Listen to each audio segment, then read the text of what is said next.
কাবা ঘরের গেলাফ ধরে কানলেও আপনি আমাকে যে মিথ্যা অপবাদটা দিয়েছেন এটা মাফ হবে না যতক্ষণ না আমি মাফ করছি। কথা কি বুঝতে পারছেন?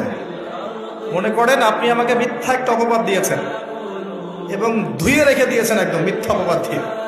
যতক্ষণ আমি আপনাকে মাফ না করছি, কাবা ঘরে গিয়ে গেলাফ ধরে কান্নাকাটি করলেও এই পাপ মাফ হবে না ইনশাআল্লাহ।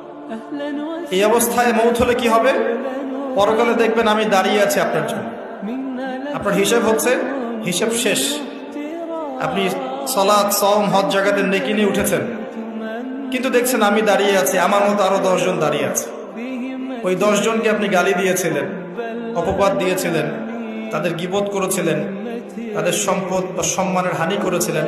এখন কিয়ামতের মাঠে আপনার নেকি দিয়ে এই ঋণ শোধ করতে হবে, অন্য কোনো অপশন নেই। আর যদি নেকি শেষ হয়ে যায় তখন কি হবে? তখন আমার আমলনামা থেকে কিছু গুনাহ আপনাকে নিতে হবে। আল্লাহ পাক ন্যায় বিচারক।